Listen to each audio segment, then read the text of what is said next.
Hey there, everybody. It's Robert with the Hustle Nation. We are Money Monday again. And this is kind of just one of those where it's going to strictly be about money, financial habits, things of that nature, success, getting rich, building wealth, all of that good stuff. And I had two things happen to me this week that I want to talk to you about because it's pretty fascinating. You know, one of the things that I have found is that there is probably not another subject that you can bring up, talk with people that is more controversial, thought-provoking, and avoided than having to talk about money. And I'm not sure that's Tyson. That was me. I'm not sure what is so taboo about talking about money. And people think that it's bad that you would say, well, I make $80,000 a year. Okay, I make $100,000, I make $1 million, I make $1 million a month. People think, oh, well, you shouldn't say that, you shouldn't do that, it's bad, it might offend some people, it might this, and I really can't tell you, okay? The only thing that I can figure out and think that it does is if you sit there and tell somebody how much you make and it's more than they do, then it can cause them to think bad of themselves and or make them, I don't know,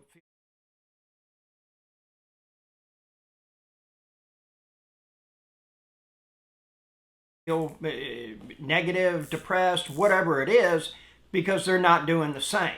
Okay? And it's a different thing, though, when you are surrounded by people that do have money. Okay? And this is not nouveau rich or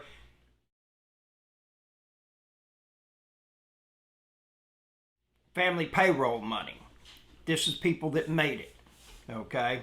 And the conversations that they have and the way that they talk are much different in the sense that they talk a lot about abundance in the sense of, I'm thinking about going to Africa and I'm going to hunt for about 2 weeks, or, we're going to take a month-long cruise, or, they talk in terms of that really money has no boundaries. And they're very, the people that I have been around that talk like this are extremely successful, I'll never forget a buddy of mine told me about his grandfather that is extremely wealthy, very deep, okay? To me, being deep is over 5 million liquid, much less all the other assets that they have.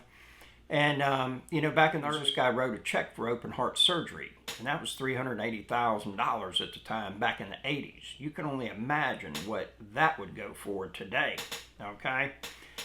And the thing about it is, I am doing something new every week. I'm making at least 2 new contacts. I'm going out to lunch with people. And, these are people that most of the time I find through social media.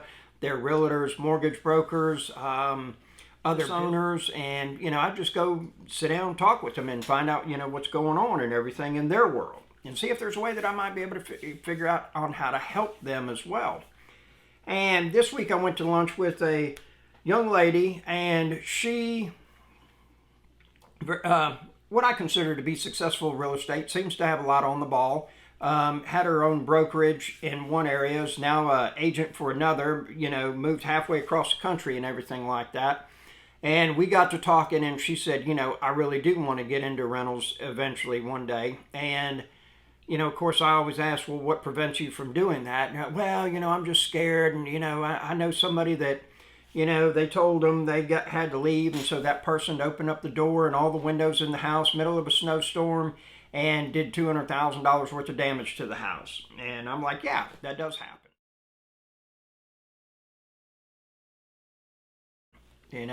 And you can buy stock and companies can go bankrupt. CEOs get, indicted on human trafficking or get involved in child porn or, whatever it might be, it can happen somewhere else. And the amazing thing is this lady works with a lot of investors that do have beachfront condos that are being rented out on a short-term basis. And shoot, these people are stacking cash. They are making money, and a lot of it, okay? It's very fascinating to talk with her in the sense that she does have a lot of money saved, okay? In the sense that, you know, she's got a year's worth of mortgage payments. She took out a big HELOC on a piece of property, so in case she does fight the deal, she's going to move forward on it. And I sent her a really sweet, it was a house for $65,000, a little 3-bedroom, 1-bath, not much to get started with, and it would, you know, that property would rent for about $1,100 a month. And so, you know, that's pretty decent return on your money, okay? House would be paid for within about 5 years, maybe 6. The thing about it is that, and I even told her, poor people spend money, okay? That's what they look at to do with money. That's what money is for, is to spend, okay? Middle class look at money as something that you manage. You put it in compartments, you get it over here, you get it over there, and everything like that. And then we keep track of it and everything like that. And oh, we might be able to get a quarter point more over here, and so we move there, and then we do this over here. And so money is something to be managed. That's what the middle class do. Wealthy people, they only have one thing for money. Is to make more money, okay? And so when you have a lot of money sitting in a savings account, guess what? You're losing value, and it's not doing anything for you, okay? Inflation's eating it up, and lost potential is killing you because you didn't put that money into action. You didn't put it into play, okay? And the thing about it is that, you know, we were always taught we need to save our money. We were never taught save months worth of living expenses and then invest every dime after that. You know, go and buy assets, go and buy dividend paying stocks, get into some kind of mutual fund that's paying money every month. You know, be a mortgage holder. Do a private mortgage on a piece of property. You know what a mortgage is? It's a long-term pawn shop. That's it exactly. It's a pawn shop. You're going to get the house for collateral. Okay, and then you're going to give a loan on it. How, you know, if you put, you know, say like you do 80% loan to value on a house. Somebody's got a house, $100,000. They want a loan for 80. They're going to put 20 down. How do you lose with that? You know, but nobody teaches you that, hey, guess what? You can be the bank, okay? And so the thing is that we are compelled and programmed from the word go to not invest, but to save our money. We're told to hold on to it. Why? Because we might have a rainy day, like what's going on behind me, okay? So get that out of your mind. Get your money into action. Get 6 months worth of living expenses, put that to the side, 20, 30,000, whatever that is for you, and then take every dime after that and put that stuff into action. Make it work. You know, if you're not getting at least 7% on it, you know, reach out, talk to some other people, get a mentor, figure out what you need to do to be able to get, you know, a return that's halfway decent and outrunning inflation. Right now, we might not be able to do that, but guess what? You know, if inflation's 10% and you're making 8% on your money, you're only losing 2% as opposed to if you put it in the bank and you're only getting 2% from the bank, well, guess what? You're losing 8%. So there you have it, okay? The other thing that I did was Saturday, met some people. We went and played Cash Flow. If you've never done it, it's a fascinating game, a lot of fun. And even the pieces on the board, they're rats, okay? They are rats. And you get a piece of cheese. And the whole thing is for you to get to the point where you cash flow positively enough to, what do we all want? Out of the race, okay? So I went and did that. I walk in, got cards in my hand. Hey, I'm Robert Biggerstaff. Here, you know, I'm a real estate investor. Please give me a call, da-da-da-da, and do all that and everything. And it was nice sitting with some like-minded people. However, it was quite amazing. And this person sat down, and I introduced myself, and I said, you know, what do you do? Well, I'm a co-owner in appliance repair, okay? And I was like, well, I got some rental properties. Do you have any cards? Well, no, we only give out magnets, but I don't have any of those with me. I should carry some, but I don't have any. And I'm like, okay, all I saw was when I heard about this game was like-minded people, networking, hopefully make some money, okay? That's what I thought. So this person says, no, I don't have it and everything, and somebody said, we'll get you that information. I was like, okay, cool. So then we're talking, and I was like, well, do you do any investing? No, my dad takes care of all that. Had no interest whatsoever. Okay? And I can assure you of this, folks. If you don't learn anything about money, you are destined not to have any. Mark my words.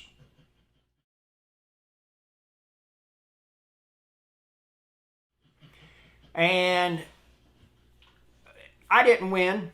I was a doctor. And unfortunately in this game, that when you have the higher paying professions that you choose, and you choose a card, it's, you don't get to see what it is. You choose it in random pick and everything. But the guy that got out of the rat race the first was a secretary. Okay, lower position. I got hit twice. I added 2 kids, $640 a piece. So that cut my cash flow down and everything. But generally speaking, the chances of winning are better with people that make less money, okay? Because their number to get out of the rat race is much smaller, okay, than say mine, because I was a doctor, all right? But the fascinating thing is that at the end of the game, this person said, my father takes care of everything, had nothing. Had no assets that put cash in their pocket at that time. Not only do they live it, but that's the way they played the game as well. There will never be any mistake or any question on, why don't I have more money? Or, why do other people have more money? Because writing is on the wall, folks. I'm here to tell you. Success leaves clues. So does wealth. I have yet to meet anybody that won the lottery, big number, over 10 million, and heck, even more than 3 million. And I just haven't heard of anybody that has done that has held on to the money and made it work for them, okay? They say that it's like 93% of people that are in that situation, or sports stars or musicians, that they are broke within 7 years. The amount of money that Mike Tyson has gone through. When there was 1 year, if I'm not mistaken, I think they said that he made $300 million in 1 year, or maybe it's his net worth should be $300 million, that his net worth today is $3 million. So down by 100 times, okay? Extremely sad. But that's what happens because we don't learn the skills to be able to hang on to the money once we make it. And you know the old saying, easy come, easy go. All right, now, there's a lot to be said for working smarter and not working harder. And that's one of the things that I am trying to do, is work smarter so that not only does my money go further, but I'm able to capture more of it and hang on to more of it. It's not always easy, and it's hard to change your mindset. I've worked hard for everything I got, and probably, worked 6 days a week for the last 10 years on average, and I do well, and I'm very blessed and everything like that. But there's a lot that I have because of that. And I'm very fortunate that I enjoy what I do. I love seeing these projects come to light. That does a tremendous amount for me. So, it's just one of those things that, our financial habits will dictate where we're going to end up, and if we don't make money and invest it, okay, then, it's not going to do anything for us. There's something to be said for making a couple $100,000, but investing it in something that, consistently on average will pay 8% over the next 30 years, or you buy a rental property, or you do something to that effect, as opposed to, maybe you work your whole life and make really good money, and then you end up with $1.5 million sitting in the bank, okay? Well, just remember, You only get to pull 4% of whatever the principal is out each year to live off of. And then you got to pay taxes on that. So $1 million equals out to about $28,000 for you to live on for the year if it's sitting in a bank. That's not a whole lot of money, folks. It's Rental Robert with the Hustle Nation. Hope you have a fantastic day. Oh, and if you want a phone call from me, free, 15 minutes of my time, you can ask me any question or anything like that. Send me an email with your phone number and I will give you a call. Have yourself a wonderful day. Be productive, be profitable, and figure out who's got your money.